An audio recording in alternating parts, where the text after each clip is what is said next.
What is up, guys? It's Teacher Fred here e hoje vamos falar sobre coisas que eu não faria pra aprender inglês. Eu não sei se o título vai ficar esse mesmo. Esse vai ser um vídeo sobre o que não fazer enquanto você tá aprendendo inglês. Então, se você já estiver fazendo alguma coisinha, é bom pra você dar uma refletida pra ver se é isso mesmo. Aí você vê se concorda comigo ou não. Pra quem não me conhece, eu sou professor de inglês desde 2018. Eu já trabalhei em escola, já fui professor particular de inglês e hoje eu tenho a minha própria escola, a BU School. E eu estudo inglês tem mais de 15 anos. Também já estudei espanhol e já estudei francês também. Então eu espero que eu consiga dar uma diquinha aí pra vocês. Vocês podem confiar no pai. Vambora. E a primeira coisa que eu não faria se eu tivesse que voltar no tempo pra aprender inglês de novo, com o conhecimento que eu já tenho hoje, seria estudar em escola tradicional. O que é uma escola tradicional? É aquela escola que todo mundo já conhece e que já tá há muitos anos no mercado, que talvez o seu pai estudou lá também. E é aquela escola clássica. Se você nunca estudou inglês na vida, talvez você esteja pensando, tipo,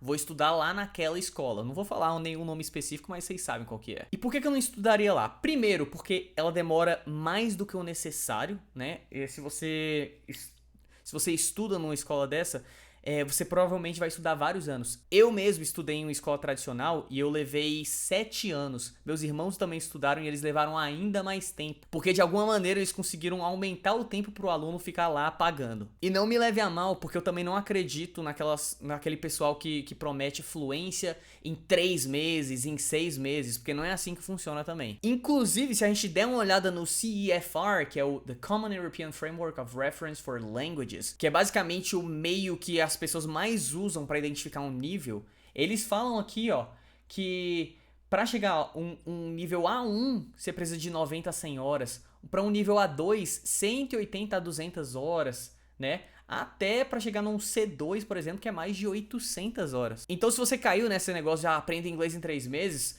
provavelmente você talvez vai chegar no nível A1, um A2, quem sabe um B1 se você colocar muitas horas. Mas é isso, aprendizado leva tempo, então não caiam nessa. Mas voltando na escola tradicional, a gente já viu aqui que no CFR demora muito tempo. Escola tradicional você vai demorar ainda mais tempo. Outra coisa é que você vai ficar preso na gramática e na escrita. Geralmente eles colocam, 20 alunos na mesma turma, né? E você não tem tempo. Se você parar pra pensar, uma aula de 1 hora, 60 minutos. Imagina que você tem esses 20 alunos dentro de uma sala de aula e uma turma que você pega 1 hora de aula. Se você pegar 60 minutos e dividir por 20, você tem 3 minutos para cada pessoa. E olhe lá, isso até se o professor fizesse perguntas e fosse só um negócio assim, o professor faz pergunta, a pessoa responde.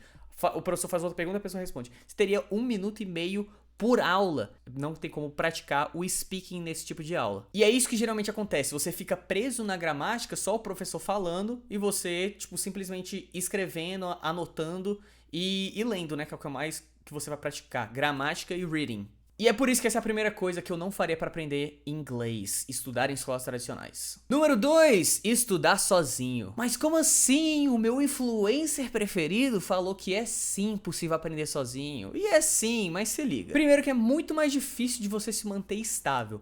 A gente viu as horas do CFR. Imagina você sozinho tendo que fazer essa administração de horas, né?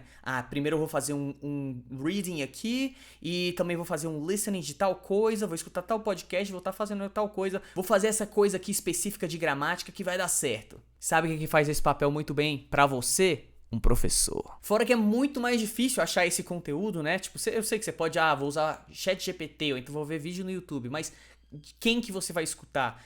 Vou achar um curso que me diz tudo. Mas mesmo assim não é a mesma coisa. E fora também que você vai ficar sem feedback, que é uma coisa muito importante. Às vezes, se você não tem alguém para te dar o feedback, você vai continuar produzindo e reproduzindo aquele erro por muito mais tempo, até um dia que você perceba e fale, ok, isso aqui tá errado. Então é isso, eu não estudaria sozinho, apesar de, você tem que fazer suas coisas sozinho sim, tem que consumir o seu conteúdo sozinho, mas eu teria um professor pra me guiar, e seria como fosse um mestre assim mesmo, pra ele falar assim, olha, faz tal coisa, isso aqui é bom, isso aqui é ruim, você tá cometendo esse e esse erro, e aí isso aí funciona pelo menos pra mim, né? 3. Eu não consumiria conteúdo sem ser intencional. Isso porque quantidade é importante, mas qualidade é bem melhor. Já viu aquele pessoal que fala assim? Pra você aprender inglês, você tem que só consumir conteúdo.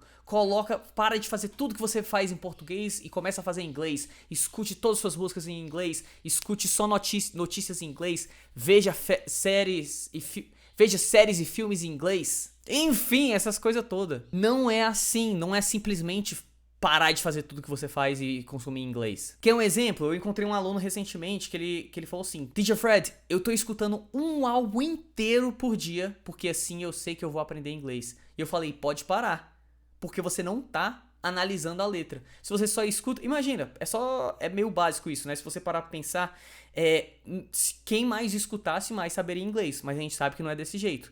Então, por isso que eu sempre digo, tipo, o importante é você analisar a letra, você saber o que cada coisinha tá falando. Mesma coisa da pessoa que decide assistir série em inglês sem legenda. Ela tá lá assistindo e não tá entendendo nada. Aí chegou no final do episódio e ela nem sabe o que aconteceu. E aí, aprendeu inglês? Eu creio que não. Eu até diria que é melhor pegar uma coisa mais nivelada e se ela aprende uma palavrinha, tipo, aprendi isso aqui em tal contexto e vi o que isso significa, eu aprendi, né?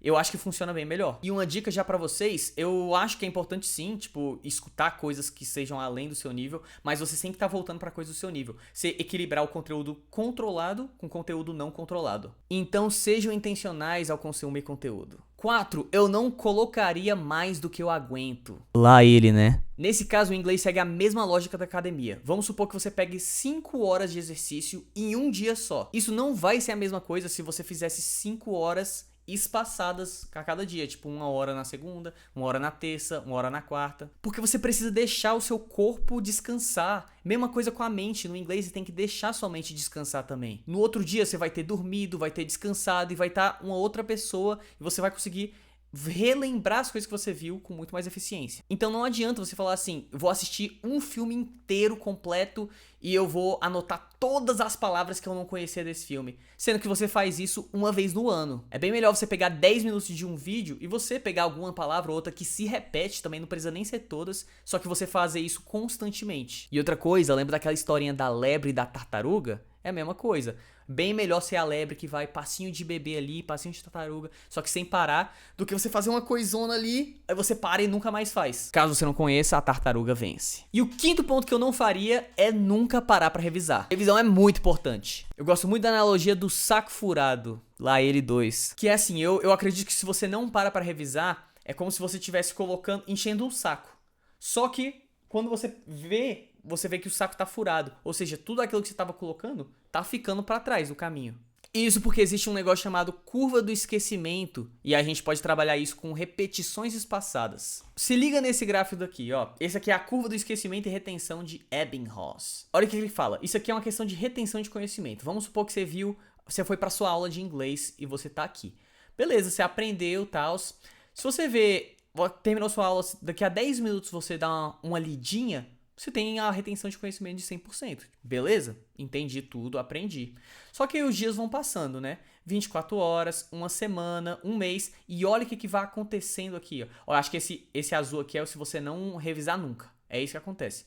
Ó, daqui a 24 horas, uma semana, ele vai diminuindo. Só que se você faz revisões, ó, 24 horas depois, uma semana depois, o que acontece com a sua linha é que ela começa azul, ela vira vermelha, depois ela vira amarela e assim por diante, né? A verde, depois a azul clara. Daqui a um mês você ainda vai ter a retenção do conhecimento. Então é óbvio que se você não revisa, você vai esquecer as coisas que você aprende. Então é isso, essas são as 5 coisas que eu não faria se eu fosse estudar inglês novamente. É óbvio que se você fizer o contrário, eu acredito que você vai se dar bem no inglês e põe esse projeto pra frente, é isso daí. Fazendo o último jabá aqui, eu tenho minha escola de inglês que eu falei lá no começo, que é a BU. Ela é uma escola diferente das tradicionais que eu falei no vídeo, é uma escola que a gente prioriza a conversação e leva você em conta. Então a gente vai conversar sobre a sua vida e essas coisas. Também já dá o seu like, se inscreve no canal e eu espero que você tenha gostado. Comenta aqui também pra eu saber que você tá gostando e eu posso trazer mais coisas pra vocês. É isso então, muito obrigado and see you on the next one.